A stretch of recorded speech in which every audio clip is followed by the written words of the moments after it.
Ever wondered what this term fascia actually means? Well, you're going to want to listen really closely to today's episode. So, welcome to our first ever episode of Living a Nutritious Life. There is no better way to begin this podcast than with one of my dear friends and go-to experts in the wellness industry, the ray of sunshine, world-renowned, board-certified structural integration bodywork practitioner, Pilates pro, author, and educator specializing in fascia health and mind-body alignment, Lauren Roxburgh. Lauren is one of those people you just feel calmer after speaking to. She has been a friend of mine now for many years, and I always learn something when we sit down together. Today, we chat about how important fascia, the connective tissue matrix in our bodies, is not just to our physical well-being, but also to our emotional health. Lauren gives the real 101 on fascia. So if you've been curious about this term and what it really means, you're going to want to listen to every word today.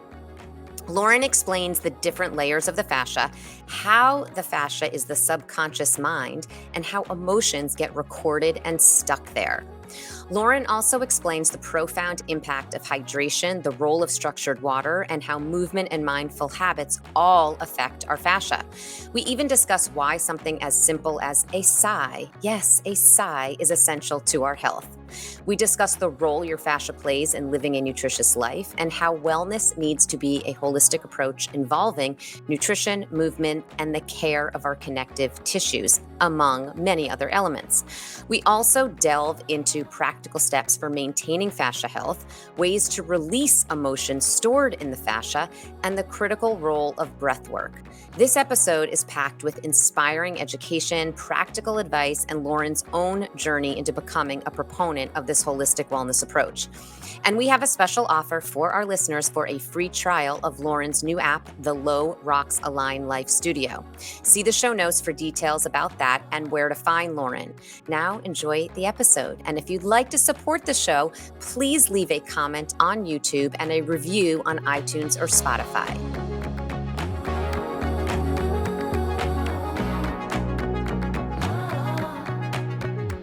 Hey, Lo. I am so excited that you're here with us today. You know, I love seeing you whenever I see you, in person, on Zoom.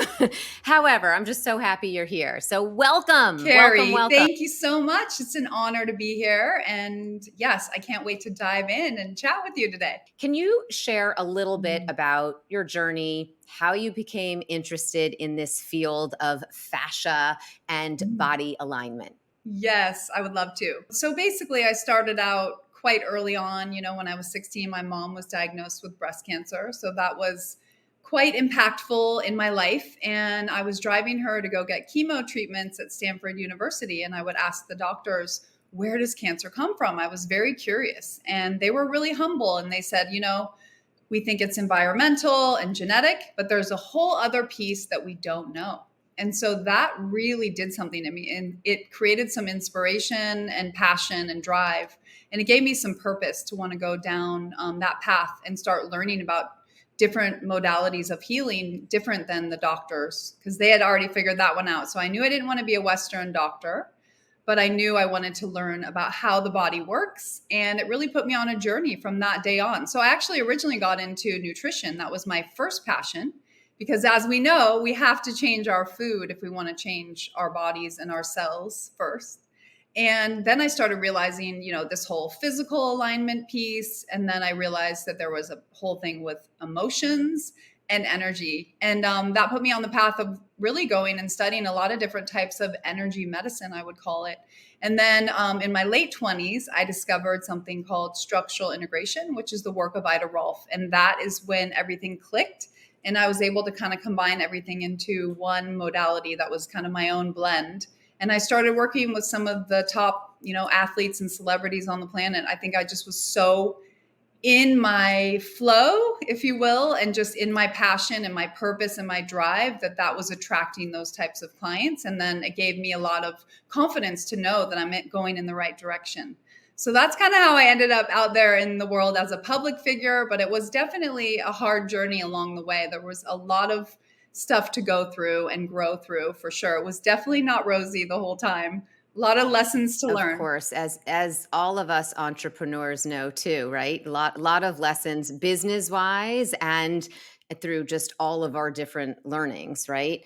I because I Yes. know we've talked a lot about that as well, but for you, you had this whole personal journey too, because obviously the you got into this because of your mother and wanting to care for her and wanting to understand, which I really admire so much that you went deeper and you asked those questions and you were inquisitive and you just didn't accept the, okay, you have cancer and Yeah. here's what you need to do. Here's what we're going to tell you to do. You said, but where does it come from? How can we Yeah. fix this? So I love that you went deeper and obviously it was a really tough journey with your mom, Yeah. but it led you, or I shouldn't say, but I will say, and it also led you on this incredible path to helping millions of people. I'll say millions. You're definitely helping millions of people around the world at this point. So I think that that's something good that has come out of years of struggle and Mm. pain and learning and growth, right? Yeah, I'm a big believer in turning pain into purpose. And when we are going through things, that there must be a lesson to be learned, and there must be something we can do that will help raise awareness or raise, the vibration on the planet by understanding and going through these things and evolving and growing and becoming better. Hopefully that's what we're all doing right now on the planet too. Absolutely. So your focus is fascia, right? I know you've got Mhm. many areas of genius in the wellness realm, but fascia is really the focus. So for those that do not know what fascia is, have no idea what fascia is, can you give us a quick explainer what fascia is exactly and why it's important for our overall well-being? And also, one last part to that, can you also explain the different layers of the fascia? Because I think that people that do have a general understanding of fascia don't necessarily understand that there are these multi layers of it. So that was a lot. Yes. Oh yeah, no, this is my love language. Fascia is my love language. So to me, the thing that I love, and I have been talking about this for a long time, and it's now become quite popular.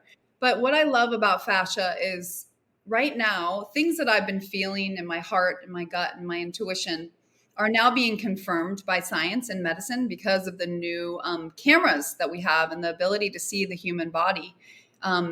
Actually the living human body, which is quite different. So what we now know, so what fascia is from a very basic standpoint is it's essentially scaffolding of the body, right? So we've been in the last maybe 15 years, it's gotten a lot more attention from the medical world and we realize how important it is. But basically what it is, like the second skin, people think of it as, it's the tissue, the connective tissue matrix. It's a system that sits right underneath your skin. This is the superficial fascia. So it lays underneath your skin, it wraps around each individual muscle, and essentially it's sort of the thing that's holding us up in gravity.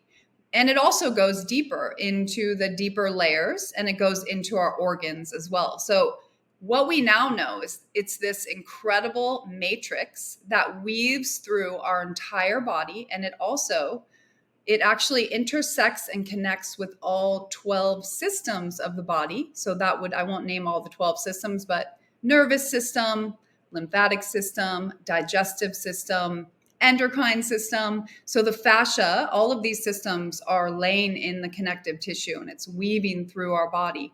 So Helen Langbein, who was at Harvard for many years, she actually now has coined the system in the body as the meta system of the body because it's sending and receiving information, light, sound, frequency, nutrients, even emotions live in the fascia as well, sending and receiving information. So it's this information highway. So now we know it's this thing that's holding us up and it's like the glue. But now what we know is that it's doing a lot more than that. It's a site of biological activity. It's where we are, sending this information. It's how we release cellular waste. It's also how we give our bodies nutrients and hydration as well. So when our fascia becomes stuck and glued and hard and thick and dense, and we get those knots, it creates a sluggishness, a congestion in the body, not only from a blood standpoint, a lymph standpoint, but also from an energetic and emotional standpoint as well. Because our fascia is constantly, it's actually a living tapestry, and it has a memory, and it records every experience that we have throughout our lives, and including traumatic experiences, but physical experiences, repetitive experiences, habitual patterns, biomechanical patterns, when we're hunching a lot, even emotional stresses, and every injury, fall, punch, bruise, surgery, repetitive movement, infection, even things like unprocessed emotions. Our negative thoughts, our limited beliefs, and our unhealthy habits and behaviors can actually affect our fascia the most. So it's pretty big. And I want to dive deeper into the emotional connection with fascia, Yes. but I just want to mention one thing as you're talking about it before we dive deeper into that, actually, which I do. I'm fascinated by that. And it reminds me, actually, when you were talking about that, I know you and I have had lots of conversations about Joe Dispenza, and you and I know both enjoy his work, and it's reminding me a lot of those conversations that we've had. But anyway, we'll get back to that in a second. What I want to just mention is, as you're talking about fascia, I always think about it somewhat analogous to the microbiome, in the sense that 20 plus years ago, when I was getting my master's of science in clinical nutrition, we learned nothing about the microbiome. We learned a little bit about gut health, and we learned about different GI diseases, but we did not learn about the microbiome. The research that was available in the microbiome was not there. There is so much research on the microbiome, and we know how critically important it is to not only our gut health, but our overall health. So when you talk about fascia, I always think of it as one step behind the microbiome as far as our understanding of it from a science perspective, but also just our general awareness of how critically important it is to our overall health. I feel like whether it's 5 years from now or 10 years from now, we're going to all look back and say, I can't believe we didn't have this greater understanding of fascia, or we didn't understand how critically important it was, right? I think it's like just that one step behind the gut health topic, right? And so you are obviously leading the way there, which is really incredible. And when you go to look up research on it too, I mean, there is not that much research relative to other topics in wellness, right? Absolutely. I mean, I love that, Keri, about you. You're always you're a trailblazer. So you're there leading the trail, leading the path. Trying. And you've always been like, you've always had a curiosity about this system in the body. And I just love that. And I think, I feel similar to, what you're talking about with the gut biome. I mean, here we are, we're talking about how the brain talks to the gut, it's happening through the fascia, because what we now know is that, like I mentioned to you guys, what it is. It's this stringy white thing that's going through our body, that's holding us up and sending and receiving information. But we also now know that it's our richest sense organ. And this is like more cutting edge research that's just coming out of the fascia world. So it may not be, for everyone, but what the fascia world believes, and this is starting to seep into medicine and cancer research and all kinds of diseases, fibromyalgia, all kinds of issues that are happening in our tissues, because it's this richest sense organ with over 250 million sensory endings. It's our richest sense organ, encompassing the entire body. And because it's this network that has receptors for pain, for temperature, and for movement, also for the feeling of hunger, or when you get the chills, that's the truth residing in you. So a lot of people believe that fascia, the system in the body, is actually how we're tuning into our gut instincts, how we're listening to our body more, and we're feeling our feelings, like feeling the pain and realizing that the pain is a message, and that the pain may not be the problem. The pain may be the solution. So we're starting to realize that this system in the body, I like to say that I like to teach people how to understand the secret language happening underneath their skin. Mm-hmm. So a lot of people, we've talked about this before, but some people believe that the fascia is the subconscious mind. You probably heard of people say the body is the subconscious mind.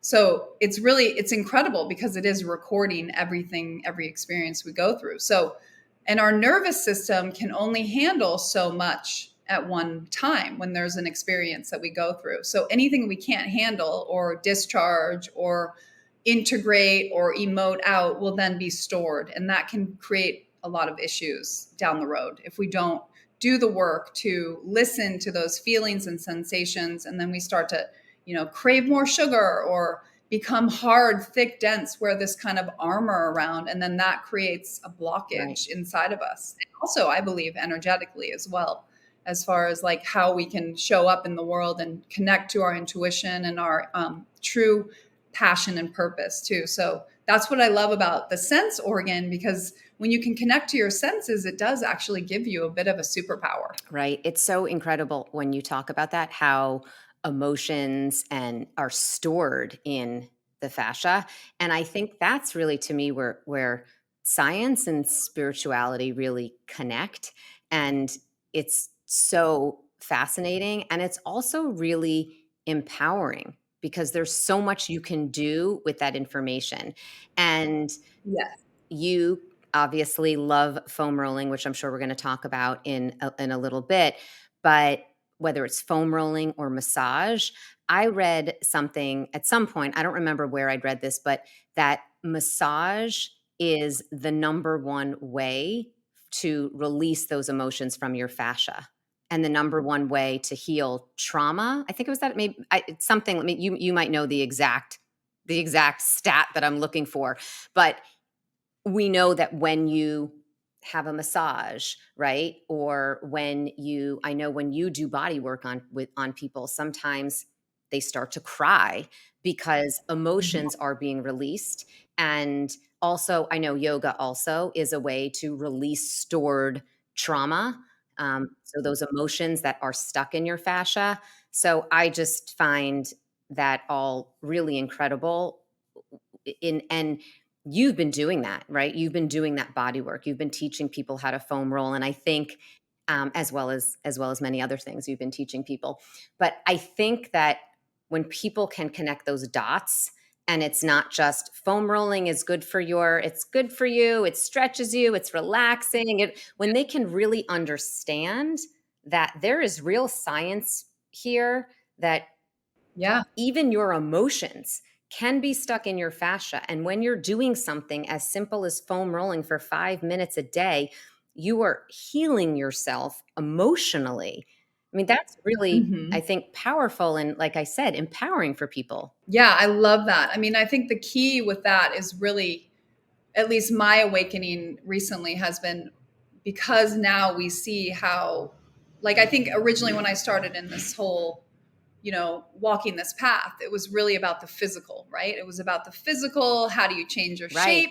How do you get taller, slimmer, younger? How do you look better? How do you aesthetically change? Like literally change your form. You can change the way you actually look and the way you present yourself through working with your fascia. So that was exciting to me, in my younger years. And now with all the new research, I didn't even realize it at the time, but we were working with all these other things. We were working with, like you said, we were working with the emotions, we were working with and we were working with all of the other systems in the body to basically give you an upgrade. So a lot of times I like to say that fascia is like the Wi-Fi of our insides, because it's sending and receiving the information, light, sound, frequency, all of that stuff. And so if we want to have an upgrade in our own Wi-Fi internally, kind of our own, being the most divine, incredibly evolved technology, I believe, in the universe, then we need to really start working with this system and get more in tune with our instincts, our intuition, and feel more connected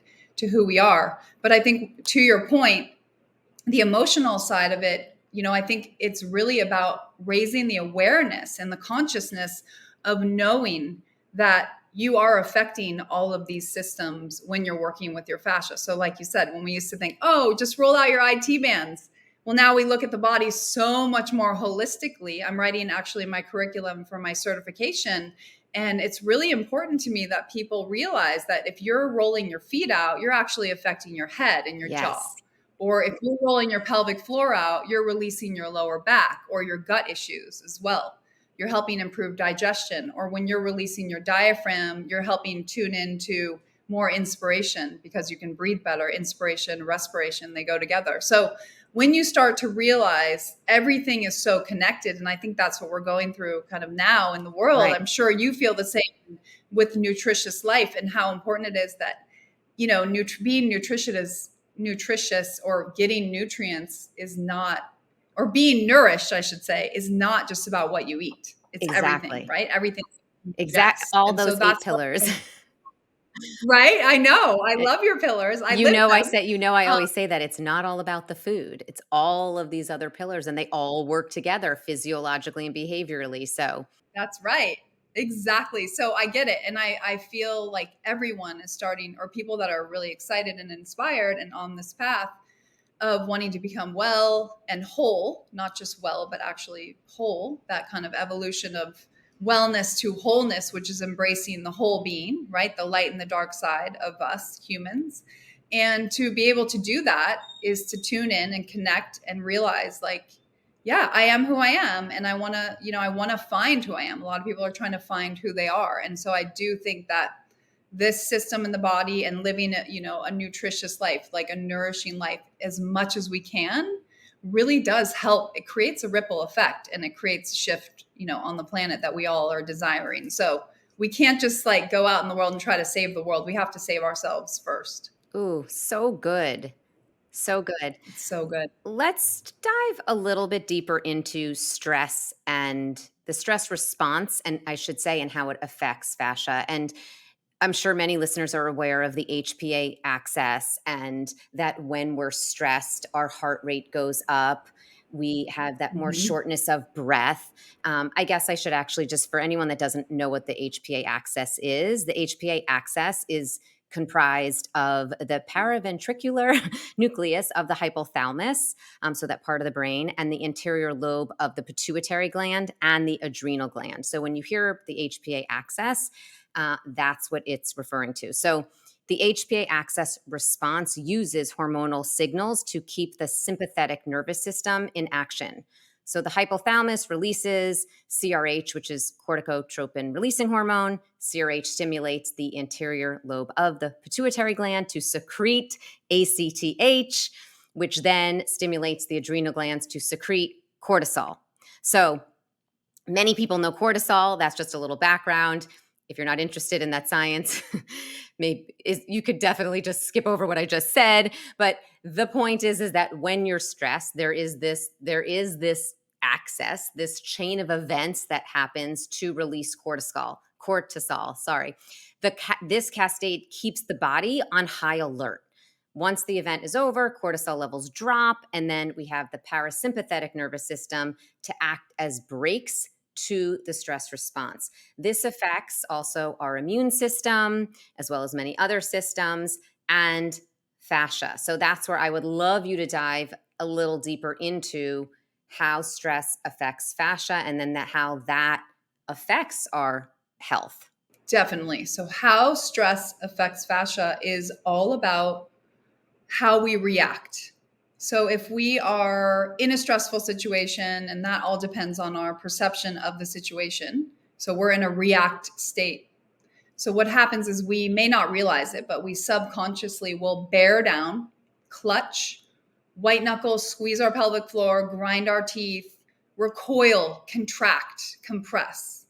And we may not even realize it. And this can happen throughout our day. Now, the human body is amazing. It's designed to do this, to save us from being chased by a lion, right? Or a tiger or whatever, or a bear for that matter. So we need this ability to save our lives. But the problem is that we constantly have been on, overdrive. We've been in fight or flight, pushing through, trying to control everything, make everything perfect, do. And now the thing is, we need to have the time to be. And so the problem happens is when we're constantly in that fight or flight, we're constantly in a reactive state.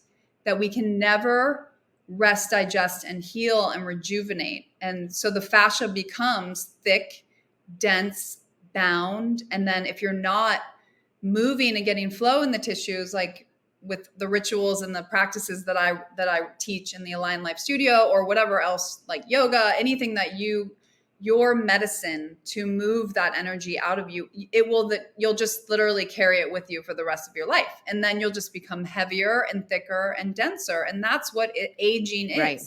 And then we get dried up. So I think of aging as a form of dehydration. So our tissues are getting dried up. We're wearing this hard, dense armor, and then nothing can move through us. We can't emote. We can't have emotions, energy, and motion because everything's so dense. So really what we need is to get that pliability again, to get that hydration through the body.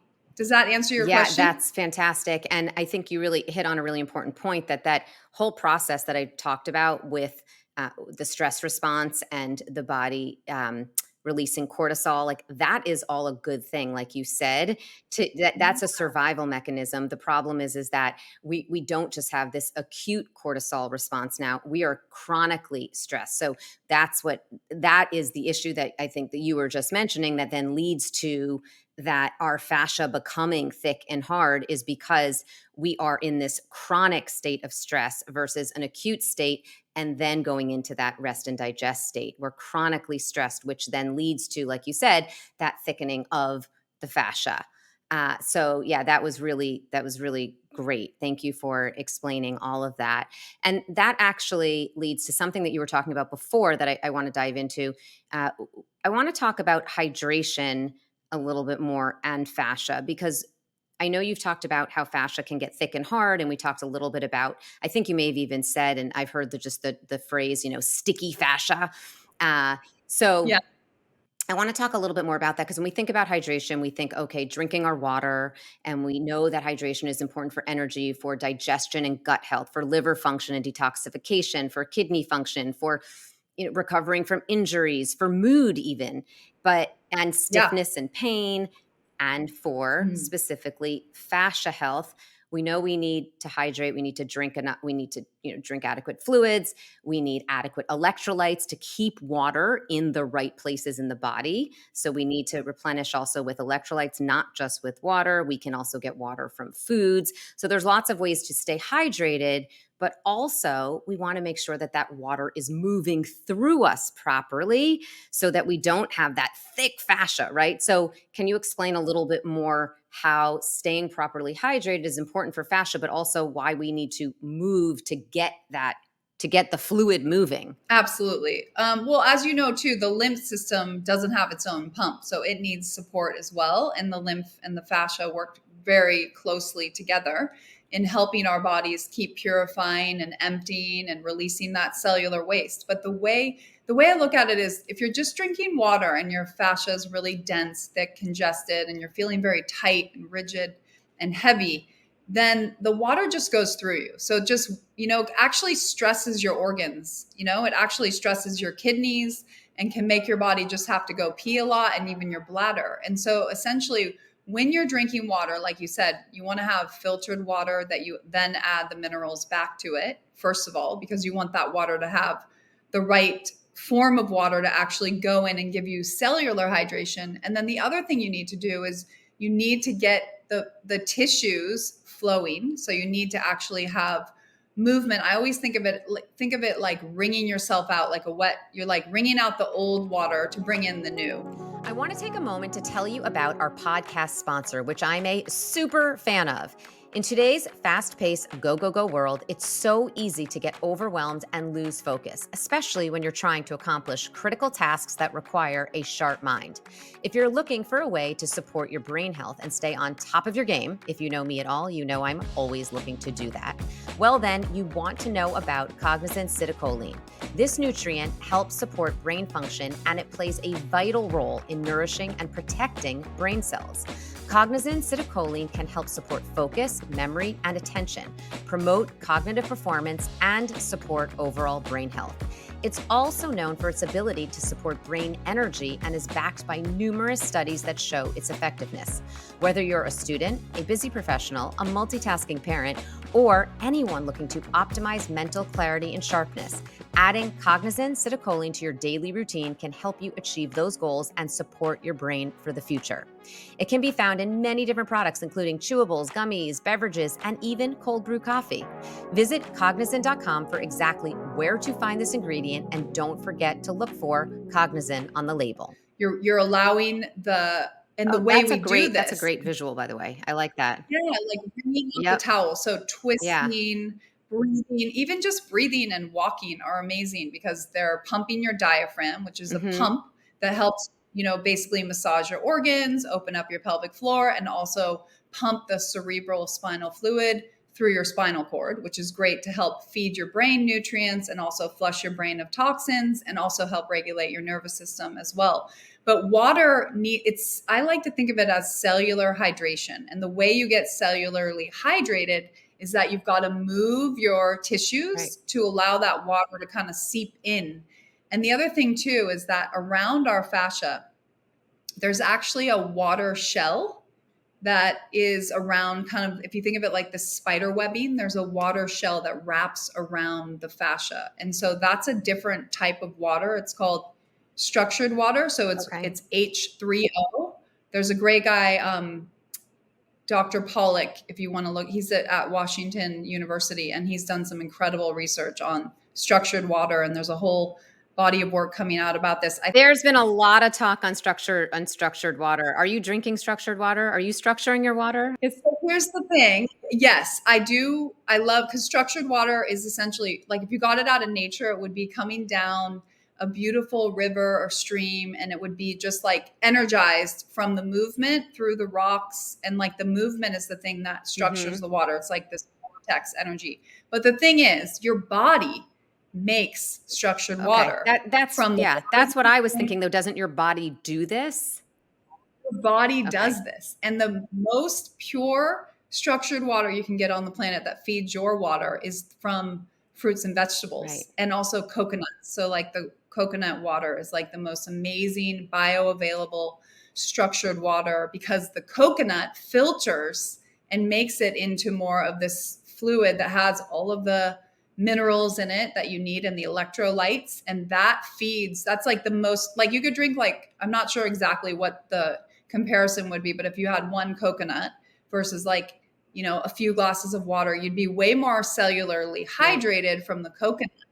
And so essentially when you're moving your body, there's a whole thing with movement actually creates structured water as well. So does inside your body. So does sunlight. So does earthing. So I'm a big fan of doing my morning fascia flow out on the earth, standing on the earth with the natural light within like an hour of waking, when you're getting that the good UV lights that are not like damaging, with no sunscreen and no sunglasses. And then I do my 5-minute flow so that I can basically peel off the armor that's been kind of put on you. What happens is every time we go to sleep at night, there's a great thing called the fuzz speech. Every time we go to sleep at night, your body is doing what it's supposed to do. It's healing you. It's healing wounds. It's healing your guts. It's regenerating you. And you're also dealing with like emotions through your dreams and all of that. So hopefully you're pretty still when you're sleeping and your body's doing all this deep, deep, deep cleansing and healing. So when you wake up in the morning, you've got this little like residue, this little shell around you, this fuzz. So you've got to peel off this fuzz, and that way you get that cellular hydration. So you're going to hopefully get up in the morning. I tongue scrape right when I wake up in the morning to get all those toxins out. Then I'll go have my hydration. I'll have my, purified water, and I'll add a little bit of Celtic salt or electrolytes. And then I'll walk outside and do my 5-minute flow. This is my non-negotiable. I love that. And I really do believe that like for people even that don't want to work out, it is a game changer. It takes maybe 10 minutes. And there's so many benefits. I mean, I didn't know about the grounding as far as creating structured water in your body. I didn't know about that, but I love grounding for even the anti-inflammatory benefits. Just grounding has all these Exactly. incredible benefits. So whether it's for structured water or other reasons, there's so many reasons to do exactly what you just said in the morning. And even for your circadian rhythm, getting up and having that sunlight in the morning is good for your circadian rhythm. It's good for, obviously getting your vitamin D, which is good for your mood and your immune system. So many benefits there from doing that, which Yeah.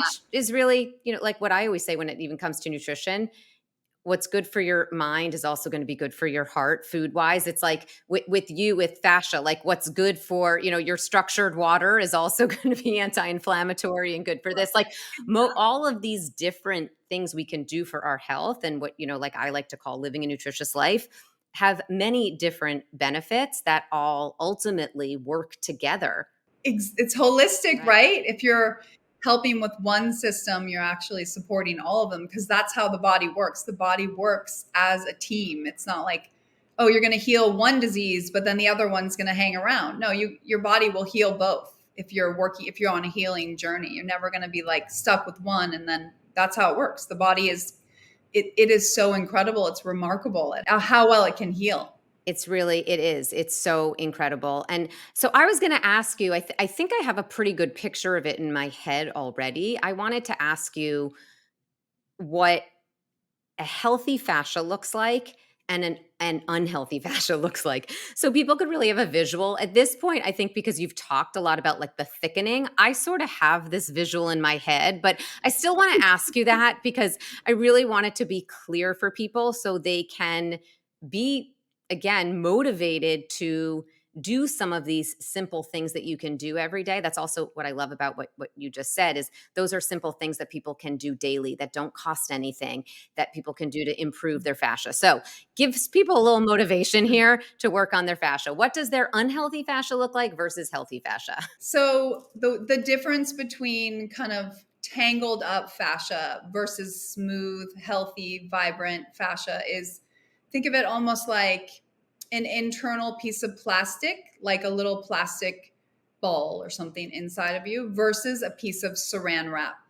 So saran wrap is nice and stretchy and fluid and thin, and it has this pliability, which is also how it gives you that flexibility and also helps plump up your skin as well. When you have the knots, what happens is it creates this kind of rigidity that can actually create cellulite in the body. It actually can make you have wrinkles more quickly too, because essentially wrinkles are fascia that's kind of grown out almost like a split end, like how we get split ends in our hair. That's what a wrinkle is. It's fascia that's grown out like a split end, and it's just broken at the top. So the way we can keep that hydration is anytime we apply pressure to our fascia through using, a gua sha tool, which is obviously blowing up right now, using a roller, getting body work, using the rebounder is also a great way to kind of purify and cleanse out those big chunks of plastic is the way you can look at it. And what happens is, and I've said this before with clients when I've worked with them hands-on, but I feel the actual like big ball in there, like a knot, and it will start to actually disintegrate into little pebbles. And then those pebbles will turn to sand. And then the sand then becomes this beautiful, pliable, stretchy saran wrap that makes you, not only does it help you get more of this flow and the blood flow and the lymph and the energy and the chi, but it also, believe it or not, allows your muscles to come up to the surface, to fluff up, and you can see your muscles more. So you can see the tone of your muscles more because you've flushed out a lot of the crap that's being held, because inside of those knots or the big plastic chunks are essentially, that's what pools in there is toxins. And I've worked with, orthopedic surgeons or different types of surgeons, and I've asked them, what is inside of those when you cut them open? And they say it's the most disgusting, smelly, pussy thing. You cut it open, it squirts out and it's just like a pool of toxins. Wow. So you can see that would totally mess with overall health and wellness and vitality. Wow. Okay. So that is that last part that you just said. Okay. There you go, everyone. You got to work your fascia. That is motivating. We don't want balls of toxins throughout throughout Right? our body. Wow, that is it's super, super fascinating. I know it's gross, but it's No, also like it's important to incredible. like It's not even gross. It's real and it's fascinating. And it's real. also, like I said, it's motivating and empowering because there's things we can do on a daily basis to put ourselves in a better position here to prevent Oh that yeah. from happening, and really easy things. So actually, on that note, you already talked about your morning routine and what you do to set yourself up for the day for healthy fascia. But what are a few other things that people can do to have that nice, beautiful, pliable fascia versus sticky, stuck fascia? So I always say, people do ask me a lot, like, when should I roll? Because rolling is, has been my thing for many years. And I really always will go back to rolling because it is a non-negotiable, because it is something like, I think of it like flossing or brushing your teeth. It's a daily kind of stress hygiene. It's an emotional hygiene, but it also helps cleanse the body, as we've been talking about. And so rolling is, I always say, roll it out before you work it out. So you want to Ooh, that's roll good. before you work Yep. out, because it's turning on. Well, first of all, it's bringing in more of that juice, right? That hydration. It's helping support the lymph. It's also helping you to get more proprioception connection. So that's your brain body connection. It's helping you tune into your interoception. So what's going on the inside of you and your internal bodily messages as well, because you're taking the time, and maybe you're exploring a little bit and finding out where you're holding more tension, more blockages. Maybe there's more pain on one side versus the other. So it's making you more aware of what's going on. And so honestly, 5 minutes of rolling before a yoga class, or 5 minutes of rolling before you go on a run, whatever your thing is, adding some sort of fascia work to whatever you love to do will make that thing that you're going to do, that activity you're going to do, way better, more pleasurable, more enjoyable. You'll prevent, injury. You'll also help to support all of those other systems in the body, like we were mentioning. And you'll also get that tissue flow, which helps you feel lighter. And a lot of people believe that when we work with our fascia, we actually become less density and more light. We become like actual more light. Like some people even believe that we become more enlightened through just becoming lighter. So we're less dense and we're more energy. We're more energized. We're more energetic. Energetic. We're lighter when we work with this system in the body. So little tiny things throughout the day. I like to do movement snacks throughout Yep. the day, where I'll get up and I'll do like 20 jumps Right. just to kind of get my lymph system going. That is really good for the fascia as well. It helps you open up your feet, kind of wakes up all of those reflexology points in the feet. Sometimes I'll do like ear pulls when I'm sitting at my desk. I'll do like things on my neck to get the vagus nerve Ooh, that's stimulated, to great. help my body to get out of the fight or flight. I'll do stand up and just do some little twists, or I'll go for a 5-minute walk after a meal, and I'll focus on my breath, and I'll just make sure my body's moving. Because the thing is, you don't have to just stretch to be working with your fascia. You can be doing all kinds of physical activities that are just like we were saying, wringing out the towel, wringing out the blockages. So keeping that pliability, that hydration pulsing through your Right. Well, I'm body. even thinking, you just mentioned breath work, but right, when you do breath work and you go into a parasympathetic state, that's good for your Yes. fascia. So something as simple as that, right? Absolutely. So that's a good point, because the thing is, like we were talking about earlier, when we're in that fight or flight, in that grind mode, everything in the tissues just becomes stagnant. So the congestion starts pooling, and then those knots start to develop. And this is all to protect us. So it's not a bad thing. It's just that we don't want to be stuck in that pattern, if you will. So the most important thing too is that you just finding your breath, like you said, doing a deep sigh, like a double inhale with the sound, actually helps vibrate any toxicity or, swallowed emotions, so you can speak your truth better. It's also great if you have a sore throat. There's all this inner technology inside of our bodies that we've sort of forgotten. But, the latest research with the sigh is Yeah. that it's the most profound way to discharge stress and to put your body back in ease mode. That's like from Stanford. That research recently just Right. came out, which I was so excited about. And that's also massaging your organs and your diaphragm. And it's getting the flow in the tissues as well. And it's sending the message to the nervous system to go into rest, digest, and heal. And so when we are in rest, digest, and heal, our fascia starts to heal itself, and it starts to go, oh, you know what? I don't need those knots. I don't need that buildup, that rigidity. So to me, what the root cause of getting these knots in our body, it really is it's from the nervous system. It's how we're living in response to life. Are we in a react state? Because to me, when you really think about it, when you bring it down to the basics, stress is a reaction. Right. It's nothing else. Right? So can we then change how we react to situations and enhance our ability to metabolize or digest stressful situations or things that we consider challenging or difficult? Can we even change the language around these things and to realize like we're all going through these things and we're riding the waves of life? Everyone's going to feel things that are stressful even every day, but can we then have these tools and practices to discharge it and not carry it around with us, to really like stand in our power and to feel more empowered and feel more connected and grounded? And that's where coming back to the sense organ, coming back to feeling your feet on the earth, feeling your jaw soften, your pelvic floor release, feeling your guts relax down to your pelvic floor. You start to come back into your body to feel the sensations, and then the sensations are the things that will help you make the choices through understanding and knowing those senses. Those sensations are actually messages, right. And it's the language the body's trying to get you to go in a certain direction or go in a different direction. Right. And that's really where it all comes together, mind, body, right? That's how it all comes together. Back to that sigh research for a moment. I read that research too. And what I thought of was how when you're in yoga class, oftentimes at the end of yoga, you do that one big sigh, the biggest sigh of the class together.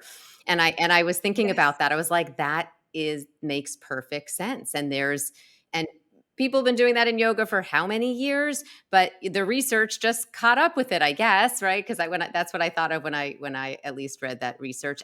But the other thing about that I like is that, again, that is something else. That's another tool that people can use that takes no time. It takes no money. You don't have to go to a spa. You don't have to go buy a product.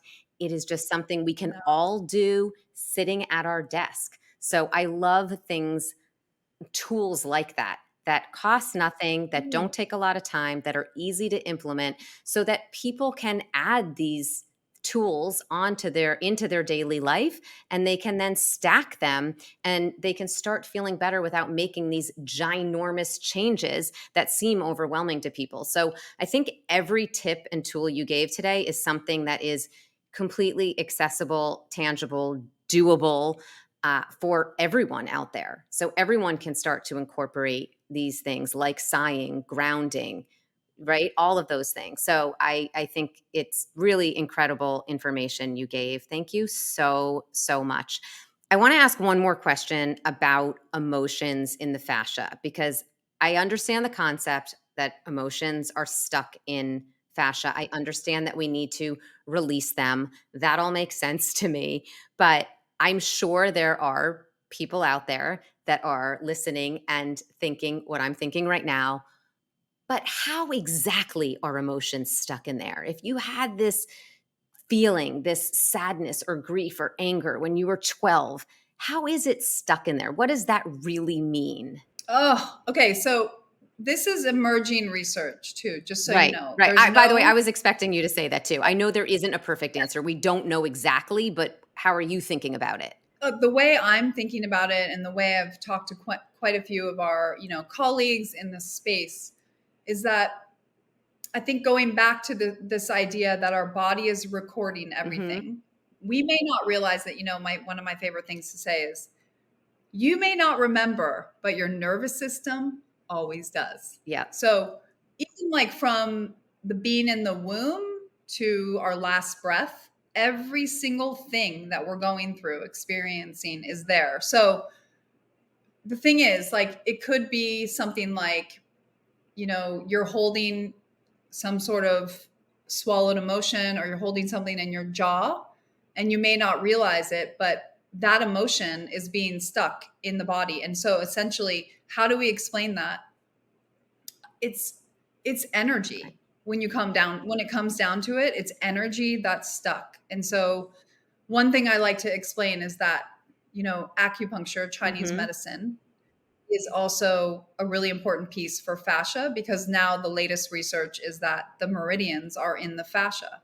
And so we know when we get acupuncture, it can help us release I emotional love stuff. It can release acupuncture, by the way, and I stress. absolutely love It's my acupuncture, and go-to. I love recommending acupuncture for people with anxiety. So yeah. Yes, because so what acupuncture is doing when you get the little, needle in there is it's releasing a blockage in Mm-hmm. the energy and in the flow.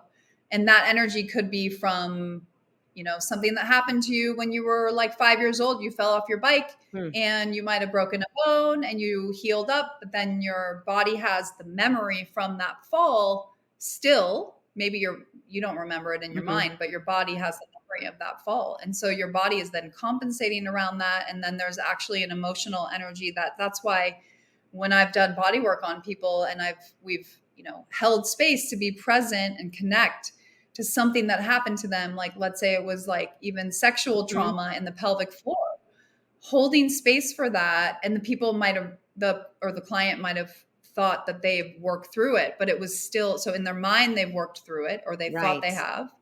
In their body, it's still actually driving them, and it's making them make certain decisions. It's making them move their body in certain ways, contract in certain ways. And so, I mean, it's similar to, the work of Carolyn Mice, which is all about the anatomy of Mm-hmm. spirit. And her work is all about like, we hold all of our experiences in our body. And, she came up with a bit of a theme where she saw certain things lining up in certain areas. So for instance, like, our root chakra, our pelvic floor, that's all about survival, right? And primal instincts.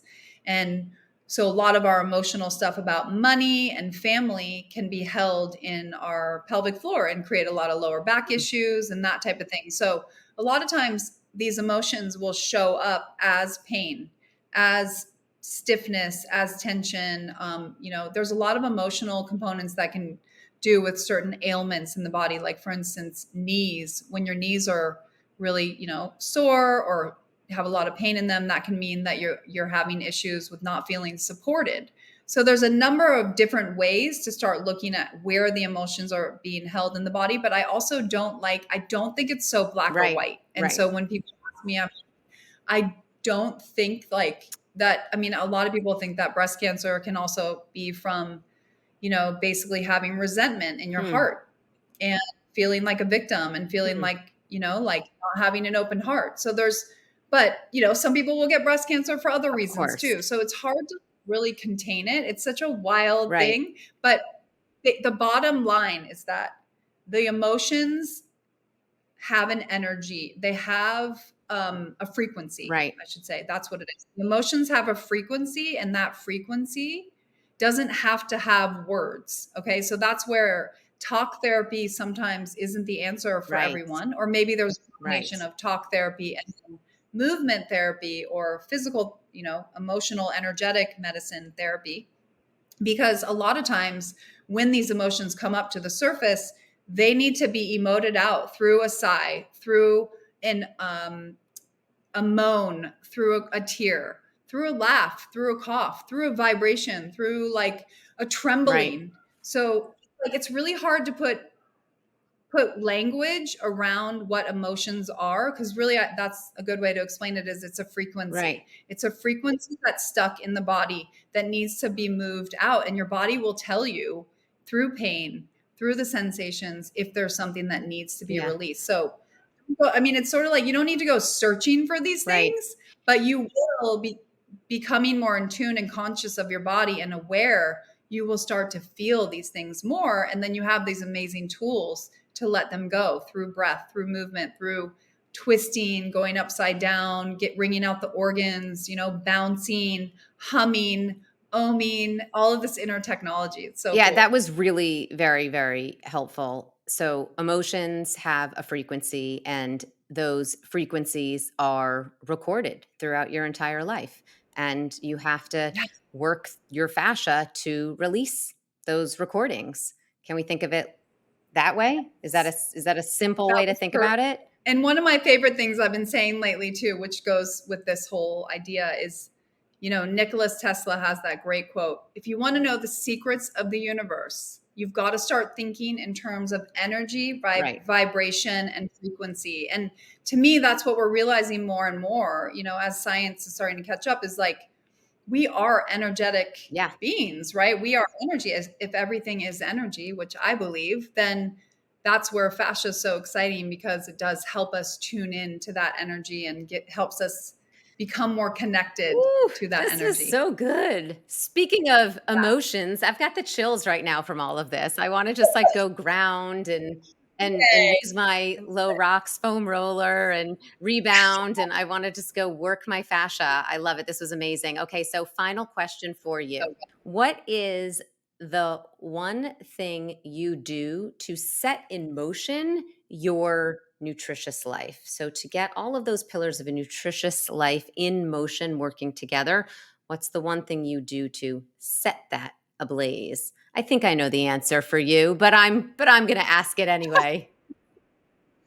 The one thing, it's so hard to pick one thing, but I think really what it comes down to is mindset.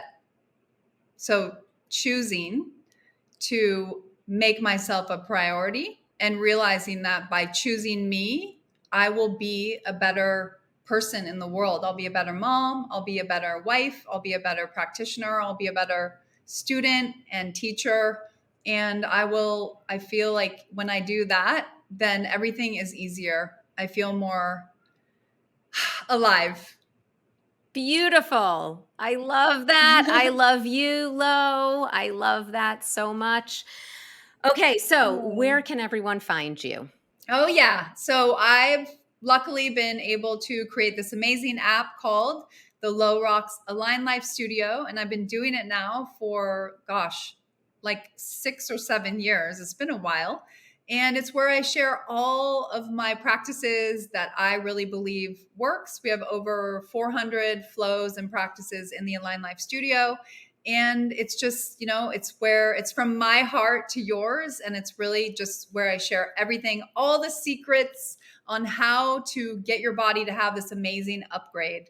So I'm excited for you guys to give it a whirl. And there is a special free trial for all of you, a 30-day free trial using the code NutritiousLife30. So go to alignlifestudio.com and enter the code NutritiousLife30, and you can try out all of these amazing tools, tips, and you can be educated further by Lauren, who is obviously a genius in this space. And so happy that you were able to come on here today and talk with us. So grateful for the work that you're doing in the world, and just so grateful for you as a human and a friend of mine. I love you. I love you too. Thank you so much for having me, and I'm excited. You guys come and try out the studio. You will not regret it. Thanks, Keri. Thank you, Lo.